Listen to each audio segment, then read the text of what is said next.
Brad Onishi is a man with a pedigree, a man with a past.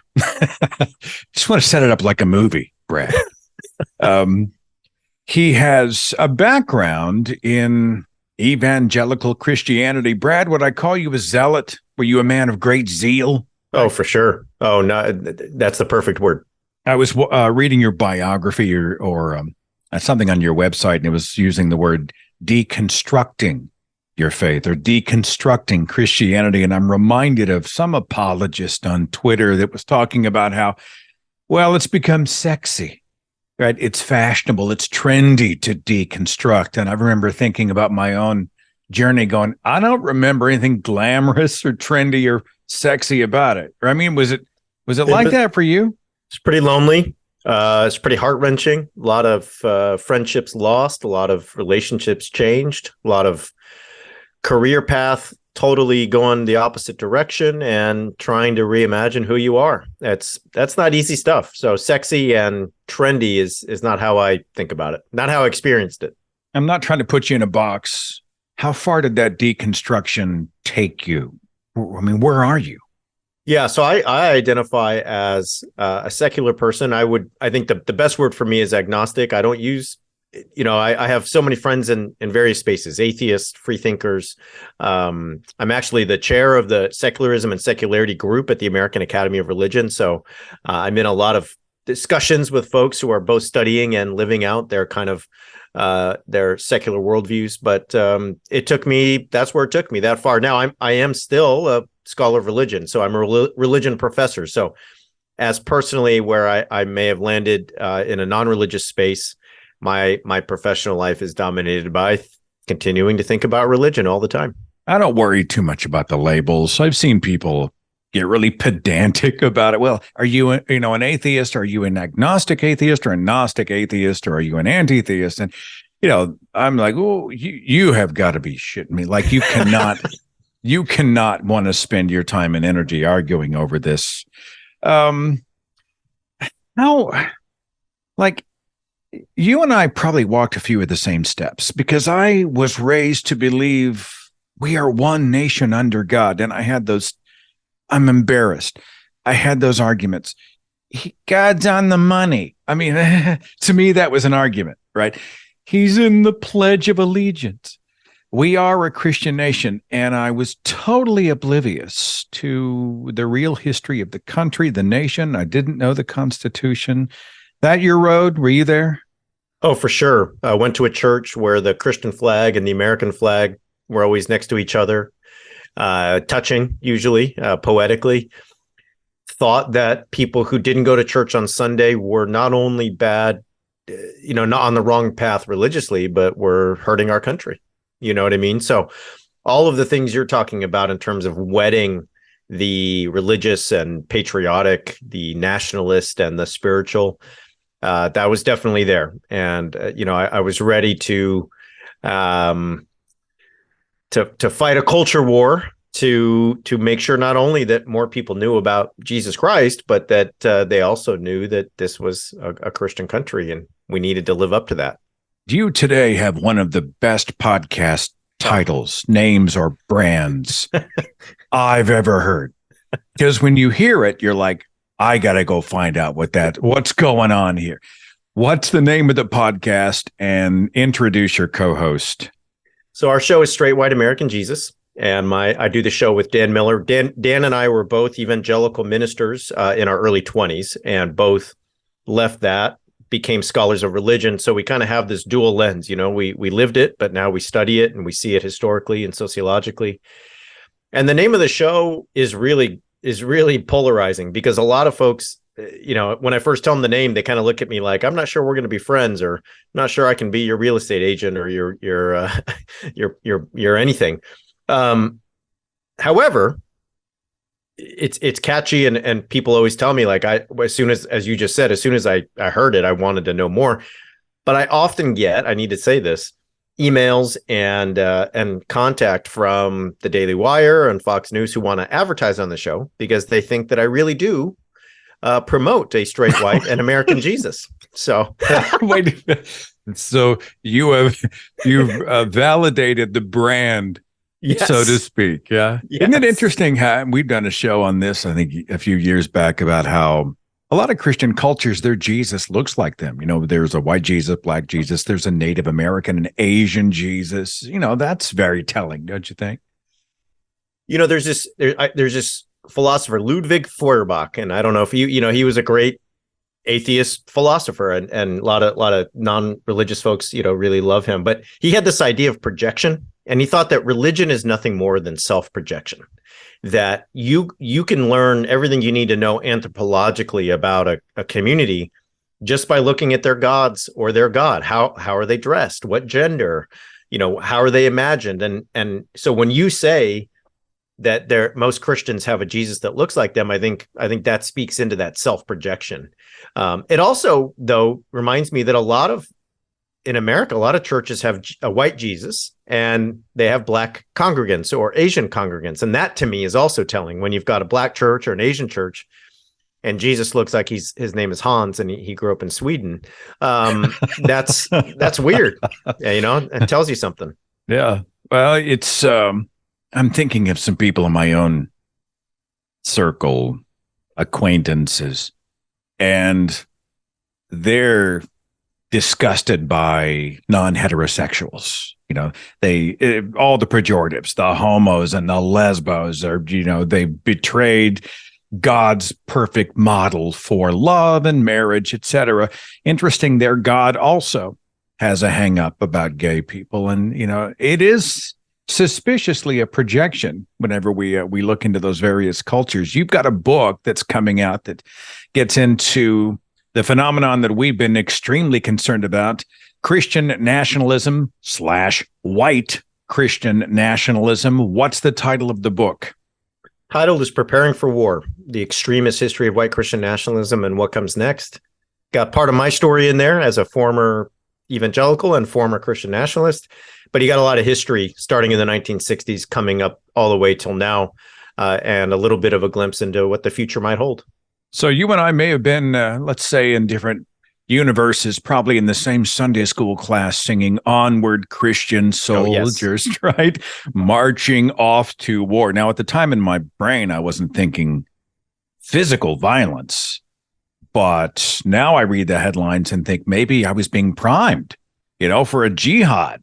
I don't know. Did you go through that? And how do you relate that to today? So I'll give you a little story that I relay in the book. I grew up in Southern California in the same town. I'm born in the same town as Richard Nixon. Now, Richard Nixon famously is raised a Quaker, and so am I.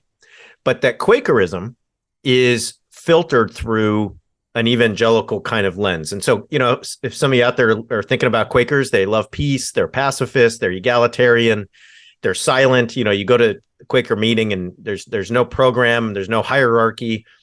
And you may be non-religious, but at least maybe that's the kind of religion you're like not that bothered by. All right, these people want social justice, they're egalitarian when it comes to gender. Well, none of that was true in my Quakerism or in Richard Nixon's. I was in ministry at a church for 7 years, and we had a prayer meeting every Tuesday. And every Tuesday, we'd open up the prayers that had been written on cards by the congregation on Sunday. And every Tuesday, we would pray for the police. We would pray for the military. We would pray that God would destroy our enemies abroad, whether that was in Iraq or somewhere else. In 7 years, not one time did we pray for peace, despite the fact that we were a Quaker church, supposedly. And to me, that speaks into what you just talked about, that, the Christianity I was converted into was one that saw us at war culturally, politically, and that imagery dominated. James Dobson, founder of Focus on the Family, originally in Southern California, now Colorado Springs, and all the headlines about the Q shooting and so on. He said that teenagers are the foot soldiers in the Second Civil War. So this imagery was deep and wide in the world you're talking about. We used to call it the 4 to 14 window. You got to grab them during this critical period of time, right? Get them while they're young. I did a speech on that. I have to know this because somebody sent a message to me the other day and said, I love your show, but I hate the fact that you talk like a preacher. And I'm like, well, do I talk like a preacher, or are preachers usually just good storytellers? And so people link the two together. You were a preacher. You ever hear somebody saying, you sound like a preacher? I get that sometimes. I also get, I feel like I catch myself going into, I have two modes. One is professor mode. All right, let's lecture and learn and do the whole PowerPoint presentation. And then the other is public speaking mode. And that mode often is the muscle memory of a preacher. And so I don't know if people are thinking that when I'm talking, but I can still feel it in my body a little bit. So. I remember, maybe there's a correlation there. I don't know. But it does turn some people. Some people are like, oh, I enjoy Seth as a storyteller. And other people say he sounds religious. And I'm not sure how do you sound religious unless you're Joshua Feuerstein or John Hagee or somebody like that. I don't know. They've got a distinctive thing. Calling people to war, right? We're calling God's crusaders into action. It used to ring a little more metaphorical. Not anymore. Yeah. Now I wake up every day and I look for the headline that said Trump or one of his minions or one of the evangelical right-wingers actually physically said the word. Mm-hmm. We need to take our country back, rise up in arms. Mm-hmm. Do you have that fear? Do you log on with fear and trepidation in the mornings, Brad? I do, and I think there's a way that we can miss this if we're not careful, because I think it's one thing to look for the second coming of January 6th and say, well, when that happens, then I'll know that we're really in the place of the threat of a second civil war. I think there's another way to look at it and say, all right, I logged on and I saw that in North Carolina, outside of Raleigh, I saw that somebody destroyed the power grid so they could stop a drag queen story hour. That's a rural place. It's one corner of the country. It's a small town. But you know what that is? That's political violence. That's terrorism. You're essentially saying, there are people trying to have story hour in a way that I don't agree with. So I'm going to destroy the power grid. We just had the mass shooting that happened in Colorado Springs. We have these instances where people are taking over PTA meetings and making it untenable to hold the meeting because of the shouting and the violence and the pushing and the shoving. And if we miss that, I think we miss the ways that, as you've just said, the call for battle has transitioned from metaphor to reality, where people are willing to take it to the streets. There was the meeting of the Young Republicans, the fundraising gala in New York. And, Marjorie Taylor Greene was there, along with a number of right-wing activists, Jack Posobiec, and, all of the kind of headliners on that side of the American right. And one of the things that was said there was, we have to be willing to take the fight to the left economically, culturally, politically, and in the streets. And so I do log on with trepidation, and I do expect that we will have further instances where people with AR-15s are going to break into libraries to shut down a story hour, or power grids are going to be destroyed, or Asian elders are going to be clocked on the head because of someone's calling the virus a certain thing, and so on and so on and so on. So I do think that this is way beyond metaphor at this point. I made a couple of notes. We had Marjorie Taylor Greene saying that she would have won January 6th, the insurrection, if she had led the people and they had guns. Of course, that leads us into a series of other questions. Guns against whom? You would have shot whom? What does that even look like? You've got Lauren Boebert. She says, she tweets December 12th, conservatives, we need to be on offense, not defense. Then you got Dr. Mary Trump, niece of Donald Trump. She said that he is, in her words, prepared to, quote, burn everything down. You watching Donald Trump? Well, what I'm watching is Donald Trump continue to be the figurehead of the GOP and to call on Truth Social for his reinstatement as president and the suspension of the Constitution. Okay. I'm watching Donald Trump meet with Kanye West and Nick Fuentes and then claim he doesn't know and this and that. And we could get into a 45-minute discussion of how some of Trump's numbers are down with big GOP donors, and they're really excited about Ron DeSantis or Tim Scott or someone else, and maybe it's Glenn Youngkin or maybe blah blah blah blah blah. We could talk about the souring of certain evangelicals. We could. I also know that in the latest poll, he was doubling DeSantis when it came to who would you vote for right now for president if you're a Republican. He's not been disavowed. He's not been repudiated. And as long as he stands as the figurehead of this movement, the guy that orchestrated and instigated, and I use those words on purpose, January 6th, how can we not fear more violence? We've already seen it. And this is the thing that I can't reiterate enough. 2 years ago, our capital was overrun by physical violence, by a mob. Police officers lost their lives. And people like Mike Pence and Mitt Romney and Nancy Pelosi were steps and seconds away from being overrun by a mob, hung out front of the Capitol. How can we think that we are in a normal time of any sort? It makes no sense, and I don't think that cultural and political amnesia is going to do us any good in this moment. Well, that leads me back into the mention that you had of the domestic terrorist who took out the power station in a rural area, right?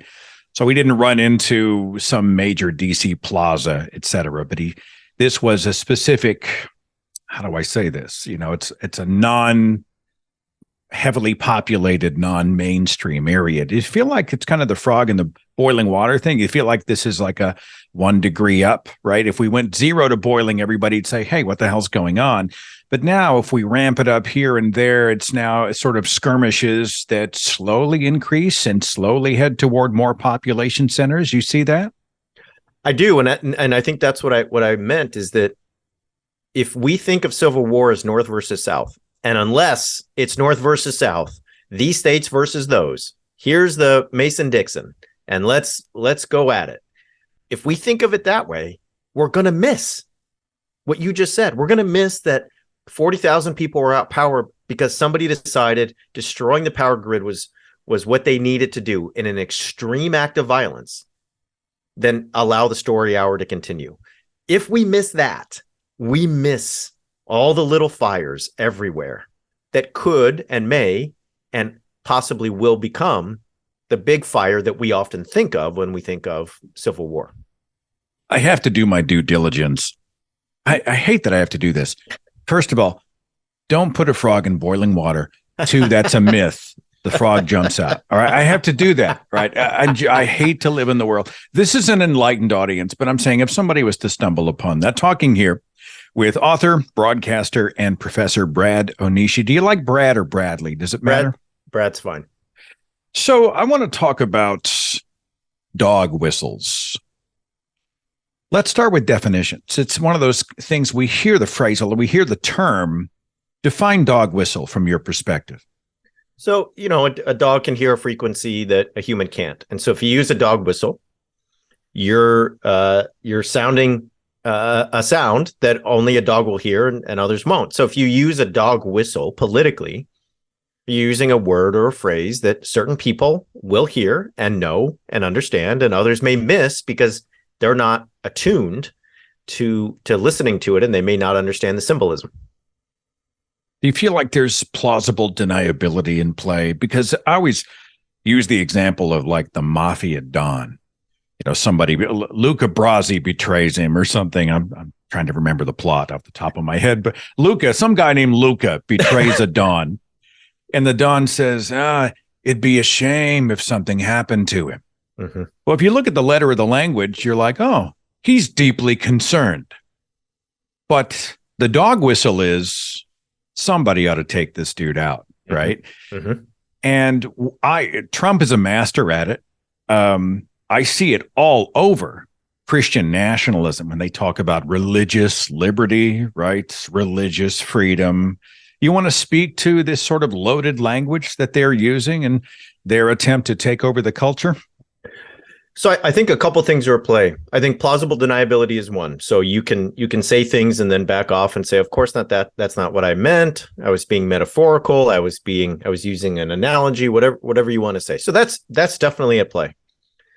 I think another thing at play that is often missed is the ways that those words that are considered positive are used as dog whistles. So we often think of a dog whistle as a negative word that is not quite as negative as the one it's standing in for. So if we say welfare queen, okay, usually that's a way to say something negative about a Black person who lives in a city somewhere, rather than using the N-word or another slur that the person using it knows will get them punished or canceled or something else. We usually think of a dog whistle as a negative word that is in place of an even more negative word that you can't say.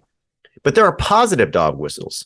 So if you say family values, well, family sounds positive, and values, yeah, you're a human being with a value system. Okay, family values, all right, how could I criticize that? But the history of family values discourse is a history, and I do this in my book. It goes way back beyond the 1960s. It goes to the 1860s.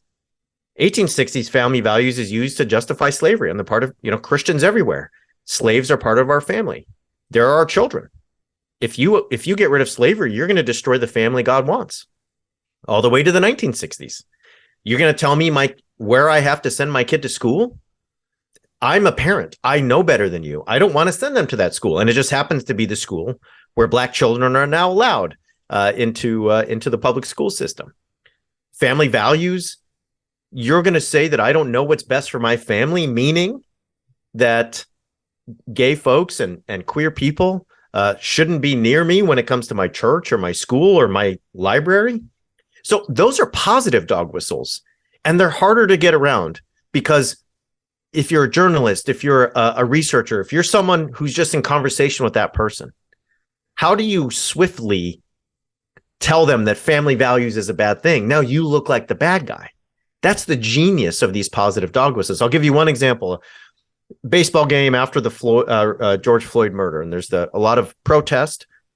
Mets and another team are playing a baseball game. Everyone decides they're going to kneel before the game to show their solidarity with the George Floyd protesters and against police brutality. One guy doesn't kneel. After the game, he's a white guy. The reporters are like, "Why didn't you kneel?" He says, "I'm a Christian. I can't kneel." And that stopped it. If he had said, "Well, I don't like Black people," it's over. He's out. He's probably off the team. He's probably not even in the league anymore. I'm a Christian. I can't kneel. And the reporters are befuddled. Well, what do I say? Because if I criticize Christian, I'm going to get lambasted by a whole segment of the U.S. population. A couple of weeks later, somebody says, "Hey, what church do you go to? You said you're a Christian." And he says, "Oh, I don't go to church. I haven't been to church in years." So by using Christian, he's able to sort of say, I'm not kneeling because my Christianity won't let me kneel and protest to a Black man being murdered by police.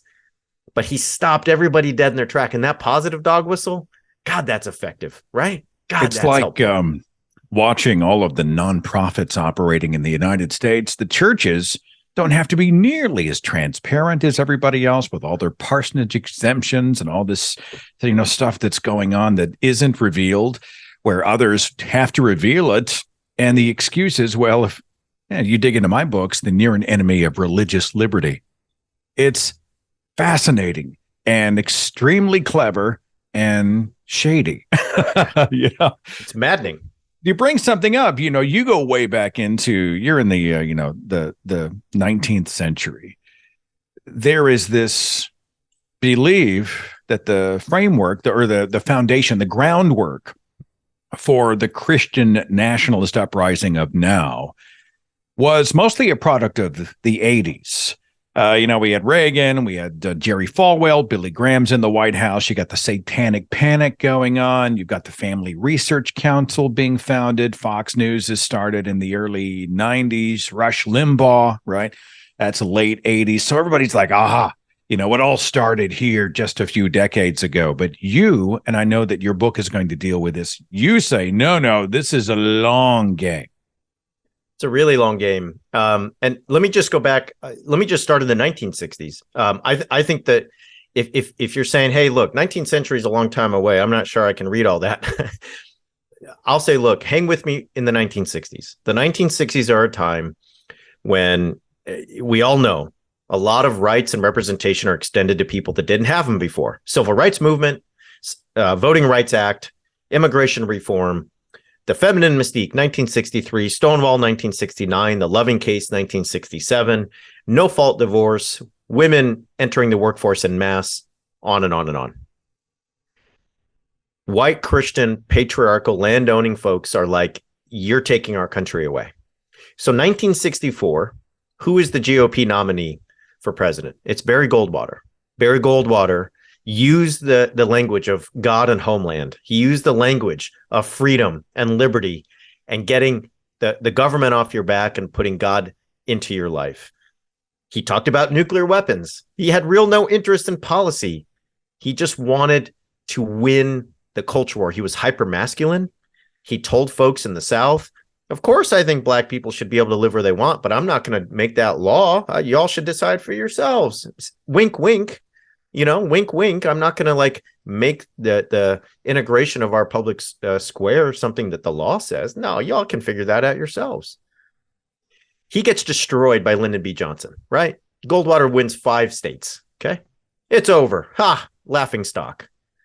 But in the wake of his defeat, his foot soldiers had learned the language of extremism. They learned that it was about taking power at any cost, not about dialogue or compromise. Before him, there was Eisenhower, the Republican president of the middle way, right? The guy who spent so much money on infrastructure and government programs. They didn't want that guy. They wanted their way. So even though he loses, Paul Weyrich and Richard Viguerie and Dana Rohrabacher, all the names that some of you know, started the Council for National Policy and the Heritage Foundation. And Dana Rohrabacher became Putin's favorite congressperson there for a while. They're all Goldwater vets. And they learn that the goal is not dialogue, compromise, or pluralism. The goal is power.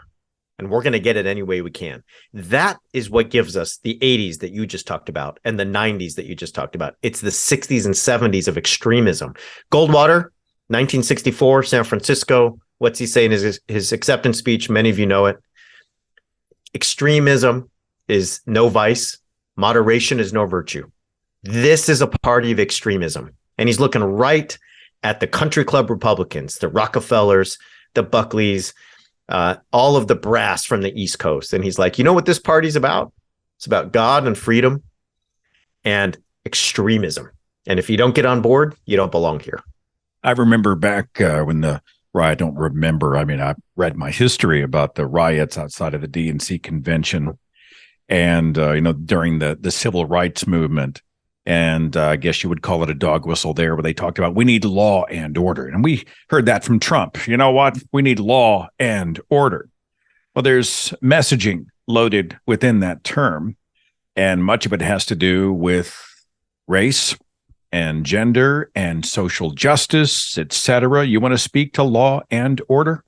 Phil Gorski and Sam Perry in their book, The Flag and the Cross, do a great thing. They talk about the ways that white Christian nationalists think about order. And what they talk about there is that there's a vision for the country as being properly ordered, with white Christians having the cultural and political and economic power. And it doesn't mean everyone else can't live here. You can be Asian or Black. You can be from another country. You can even be gay or lesbian and so on. But you need to know that we are the ones who founded the country and we get to be on top. So the order is a certain way. That order gets disrupted. We reserve the right to reconstitute the order properly using violence. When we use violence, it's justified to put the country in the way that it should be. When you protest, when you riot, when you are upset about police brutality or inequality, that is not justified violence. And there's no way that it will ever be legitimate, because there's no way that what you want for the country is legitimate. My co-host Dan Miller has a great book called Queer Democracy. And one of the things he does in that book is he says, look, nations and countries and states, they often think of themselves as a body, a national body. And so if you think about the way the white Christian nationalist thinks of the American body, they think of a straight, white, native-born American body who speaks English with no accent, is patriarchal, and heterosexual, and certainly Christian. Now, it doesn't mean that the parts of the body behind the scenes, the capillaries and the minor organs and the veins, may not be, that particular kind of flavor. But the executive functions should be the nervous system, the brain, the head. So you want to put Barack Obama in the White House? You want to put a black man as the literal face of the country? It feels like the national body is completely out of whack. It feels like the national body is disfigured, like it's grotesque.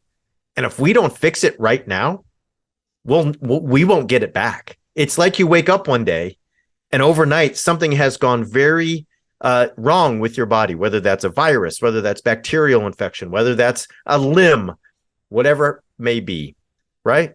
That's how white Christian nationalists feel when they wake up and see a black family in the White House, or a queer person in Congress, or Pete Buttigieg talking once again on the screen, or Alexandria Ocasio-Cortez, or on and on and on and on and on. You're telling me you want a Muslim like Ilhan Omar to have a voice here and be in Congress? You're telling me you want Kamala Harris, mixed race Jewish husband? I don't know if I can tell you why it doesn't feel good, but I woke up today and my body doesn't feel right. That's what they think. That's usually followed by, well, I feel it in my spirit. The Lord is telling me that there's something wrong with this, and I listen to the voice of Jesus in my head. That's pretty convenient, don't you think? How many people have done how many horrible things and thought how many horrible things, and they've done so in the name of God, right? Well, and it's post facto. Like the reasoning comes, when you wake, I mean, I'm old now. I wake up, my knee hurts. I'm like, what did I even do? I didn't even do anything. My knee hurts, my back hurts. And I have to find out post facto why it hurts. They feel the country is out of whack. And then they post facto say, well, Jesus, God, it just doesn't feel right. We got to do something because this isn't the America I want. It's all post facto reasoning in my view. I'm going to be devil's advocate. Supreme Court Justice Clarence Thomas, he's black. Candace Owens, black. Kanye, you brought up Kanye or Ye or whatever. What's that about? I mean, this is not white Christian nationalism, or is it? So I think there's two ways to think about it. I think one sort of plain way to think about it is Anthea Butler said about Herschel Walker. Anthea Butler is a black scholar at the University of Pennsylvania, and she says, Herschel Walker is what the white people in power in Georgia think a black person should be. Yes, put him up for the Senate, but he is someone they can control. He's someone who will do the things they want, who thinks like them. He is someone that seemingly wants to be part of the establishment that they are and is trying to live up to their standards. So yes, he is the right kind of black person. Same goes for Elaine Chao, right? Mitch McConnell's wife, and so on. The other way to think about it is Miguel de la Torre talks about it this way. He's over at University of Denver and Iliff School of Theology. He says there's a way that whiteness is about more than skin pigmentation, that it's a regime of power. That you can be non-white and want to be part of that regime of power, and if you are non-white and want to be part of that regime of power, then you're willing to play by the rules of the game in order to get there. So Clarence Thomas is willing to say and do and be the very emblem of a Christian nationalist, a white Christian nationalist, somebody who is enabling a system of white supremacy and Christian supremacy, even though he has a black body. Miguel de la Torre would say, the melanin in his skin does not prevent him from aspiring to the whiteness that is the systematic hegemonic power in this country, and so that's a way to explain it.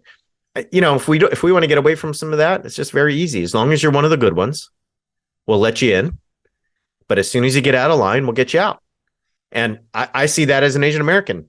A lot of people think of us as the model minority. We're the good ones, right? The racists say. And then as soon as the pandemic happens and it's called the Kung Flu, get out, get away from me, go back to China. I'm going to clock you on the head. You're the reason that we're all locked down, blah, blah, blah, blah, blah. So as long as you stay in line, you can hang around, and as long as you're useful for us. But if you get out of line, we'll get rid of you real quick. So when Trump uses China virus, dog whistle. For sure. Right? Yeah. I mean, it's loaded. And on the surface, he's like, well, I mean, it originated in China. Mm-hmm. It is a virus. What in the world would you ever have? Why would you protest? But when you see it's you, I mean, language is so, I mean, there's so many layers to these onions, and the plausible deniability of it does drive me a little bit crazy, because I try to engage in discussions and people will just blink at me. Why? It's China, it's Wuhan. And then I just leave. I'm just like, I can't do this anymore. Brad, I can't do it anymore. Okay. So let's talk about the great replacement theory. I have discovered in my own life, and I believe I'm trying to think of the studies that have reported that not just in the United States, but worldwide, people who lean political conservative, they travel less, they don't engage as much outside of their tribe or routine, they experiment less, and in some ways they are more easily frightened. And this is a gross generalization, but this is a trend. So what we see the utility of, you take fear language, you target an easily frightened demographic, you scare them, and then they circle the wagons. So now we've got, Democrats are devil worshippers that drink in the blood of babies. You got trans people, they're all pedophiles. Pronouns mean we want to erase gender. Gay marriage, oh, that means you want to wipe out straight marriage. And then there's the great replacement theory. Would you like to take us down that road, Brad? Sure. Not really, but explain what this fiction, this horror fiction that they're selling out there. So one way I think about, great replacement theory is really white replacement theory. Okay. So it's folks who are saying, I'm white, I'm worried that I'm going to be replaced. All right. So let's pick that apart. And I'm going to explain it in the way I think about it. And I know not everyone's going to agree with me, but that's okay. I think of whiteness as nothing more than a signifier of power. People are not white in the way, and I had a friend say this the other day, like, well, what about when a Danish family does this? Or, and I said, Danish people are Danish. They're right. When you do Danish things, you're doing Danish things, not white things. There's a difference. If, when I go to my wife's hometown, it's a lot of Polish folks. She's Polish, right? In the Northeast, we go to a Polish deli. We do make some certain foods, right? We're doing Polish things. Now, does that mean that she's not a white person? No, but it means you can separate white from an ethnicity, from a cultural tradition.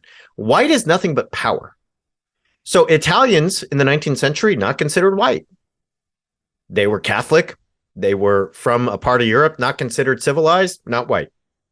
Same with the Irish, Catholic, poor, not white. So you can see, to get into the club of whiteness was really about status. It's really about class and acceptability, really about something more than simply, do you have pale skin, right? So when people say great replacement theory, and then we say white replacement theory, what I hear them saying is that white is the signifier of power. And if you have greater diversity, if you allow for other cultural traditions, other religious practices, other ways of thinking, other foods, am I going to be replaced? Will I actually have to think about my status in the world? Will I have to reflect on my social categories? Will I be just sort of in a world that doesn't privilege me? Will the order of society not put me at the top by default?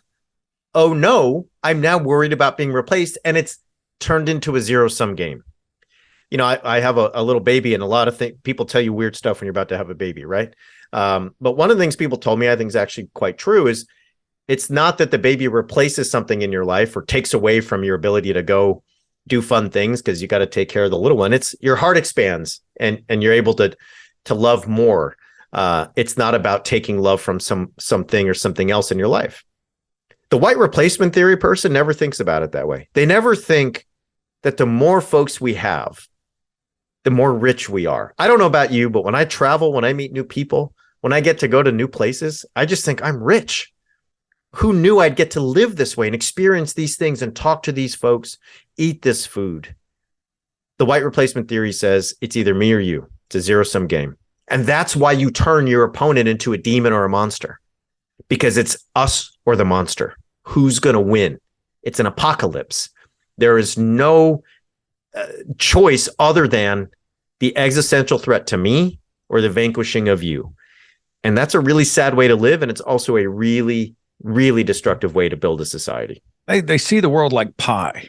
Yeah. If there's a slice for you, that's one less slice for me. Totally. And I'm like, well, gay marriage being a great example as we talk about marriage equality in this country. For some reason, a lot of the evangelical hetero married couples that are raising hell, they're raising hell. But I'm like, well, what exactly did that just take away from you? Let's say two consenting adults of the same gender go and get married and share life together. What's that line? If gay marriage affects your marriage, you or your spouse are gay, right? Yeah. If there's something going on, I think it's like they just don't want to share the world with anybody that they think they deem icky or maybe even inferior. I don't know. I'm just throwing that out there. I think that icky is really good, because if you think about that body metaphor I used earlier, right? We train our nervous systems to think of certain things as like threats, right? Like I have a little kid, and so you're always telling that kid, "Hey, that's dangerous. That's going to give you an ouch," right? So if you're trained to think of gay people as icky, as gross, and you're like, "I don't want that around me, and I don't want that in my society," it's your body's nerve. You're not giving any good reason other than you just think it's gross, right? And that's not a good reason. And we should not have to accommodate you for that in any way. We are not on this earth to keep everybody else comfortable, Brad. Damn it. That's just where we line up. With the book, before I let you go, come on, give me the brochure, man, because I'm going to link it in the description box, and I'm going to push everybody to your show and to your work because you're amazing. But slug it for me, okay? Well, so a lot of great books out there about white Christian nationalism. A lot of them are by my friends, journalists who have investigated, who studied this stuff for years and have really given us the nuts and bolts. There's some others out there that are memoir, people who lived evangelicalism and are giving you their story. This book is really both. And it's hard for me to say this, right? But, you mentioned it earlier about yourself. I feel like I was a Christian nationalist. I was in a church that thought God and country went together. I have a lot of stories of how that manifests in my life and in my community. And I tell those stories. And some of them are hard. Some of them are, for me, embarrassing. But they provide a window to somebody who has never lived this as to how somebody could think this, how somebody could get into this world and this life. But there's also just the historical view that says, look, here's all the nuts and bolts of how we got here, from the 60s to the 70s, from Goldwater to Reagan, from focus on the family to Vladimir Putin, from John Birch to satanic panic to QAnon, and on and on and on. So I'm really trying to give everybody a bifocal view. Here's the history. Here's the memoir. Here's how they go together. Damn it, your answer gave me one more question. Just hang on. Just hang on. Tell everybody on your side just to hang on. How would you have approached someone like you as a Christian nationalist? We tend, every tribe is guilty of dehumanizing the other. So we talk about the Christian nationalist, and they're all MAGA hat wearing insurrectionists. But the truth is, many, I think, are good people, are desperately doing their best to live good lives. They believe they're doing the right thing. They want to do the moral thing. You'd agree with that, wouldn't you, Brad? I would. And here's what I would say. And I think this is hard, especially for me and you, and probably a lot of people listening, is we're the kind of folks who want to talk about reason and facts. We want to talk about evidence and data. That's what I always want. And I think the best way, if you have a loved one, a cousin you're going to see for the holidays, a parent, a friend, and you know that this is where they're at, religiously, culturally, politically, if there's a chance to talk about things, if they say something flippant about immigrants, if they say something mean-spirited about queer people, there was a part of me that used to say, well, here's why you're wrong, and here's this, and here's the numbers on immigrants and work and taxes. And now, you know what I say? I say, hey, what scares you about that? Like when you talk about immigrants, what scares you? What's disappointed you in the last couple of years about this country? What is it that you feel is just making you angry about the state of your community, or how this place is working? What is it you want? What is it you hope for? What is it that would make you feel as if there was a reason to feel a sense of expectation again? When I start asking people about their feeling and their emotion, their responses are not always the typical vitriol, the typical, you stupid liberal, you don't know anything anyway, and here's the statistics I learned from Ben Shapiro and from everyone else. Instead, they might actually give me a human response based in what they're actually afraid of, what hurts them, what disappoints them, what scares them about raising their kids in a world beset by all kinds of threats. And then they might actually let me talk. And they might say, let me say, I'm scared too. I'm hurt too. I'm disappointed too. And this is why I do this, and this, or I believe this way. And then we might actually get into how we address our emotion. We might get into how we address our feeling by our politics and our beliefs and our ideology. And I think that is a way, if you have an interpersonal setting, that might be a little more effective than the, hey, guess what? I think Ron DeSantis is a fucking asshole. What do you think about that, cousin Bob? I mean, it is tempting. I mean, I think we've all fantasized. You want to reach across the table and grab Uncle Volney by the shoulders and just say, "What the hell is wrong with you?" Right? Yeah. Oh, I get that. Yeah. He is co-host of the Straight White American Jesus podcast. He is author of the book "Preparing for War: The Extremist History of White Christian Nationalism and What Comes Next." He is not the hero we deserve. He is the hero we need. No, Bradley Onishi.